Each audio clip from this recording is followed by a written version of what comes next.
জনগণের ভোটে নির্বাচিত নতুন সরকারের মন্ত্রিসভার সদস্য হয়ে নিজ জেলা যশোরে পৌঁছেছেন বিদ্যুৎ, জ্বালানি ও খনিজ সম্পদ প্রতিমন্ত্রী আনিন্দ ইসলাম অমিত।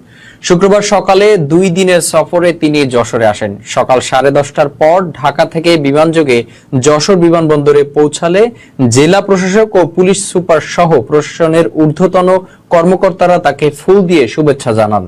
রাষ্ট্রীয় প্রোটোকলে তিনি সার্কিট হাউসে পৌঁছালে তাকে গার্ড অব অনার প্রদান করা হয়।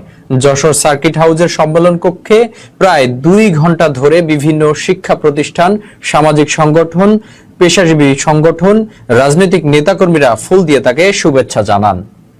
এই জন্য আমি কাজ করতে পারি। বিশেষ করে বর্তমান সরকার, আমাদের মাননীয় প্রধানমন্ত্রী আমাকে যে দায়িত্বটা অর্পণ করেছেন বিদ্যুৎ, জ্বালানি এবং খনিজ সম্পদ মন্ত্রণালয়ের, সেই দায়িত্ব যেন সর্বোচ্চ সততা এবং নিষ্ঠার সাথে বাংলাদেশের স্বার্থকে সবার উপরে রেখে যেন পালন করতে পারি, এই জন্য আমি সকলের কাছে দোয়া এবং আশীর্বাদ প্রার্থনা করছি।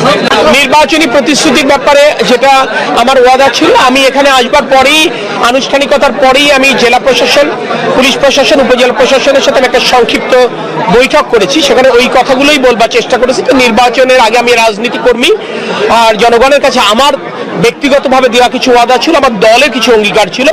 সেই ওয়াদা এবং অঙ্গীকার পূরণে আমি তাদের সহায়তা চেয়েছি এবং জুম্মার নামাজের পরে বিদ্যুৎ বিভাগের সাথে আগামীকাল আমরা জেলা প্রশাসন, পুলিশ প্রশাসন, উপজেলা প্রশাসনের সাথে কথা বলবো, যাতে করে জনগণকে দেওয়া যে অঙ্গীকারগুলো আছে সেই অঙ্গীকার রক্ষাতে আমরা একেবারে খুব শুরু থেকে কাজ করতে পারি।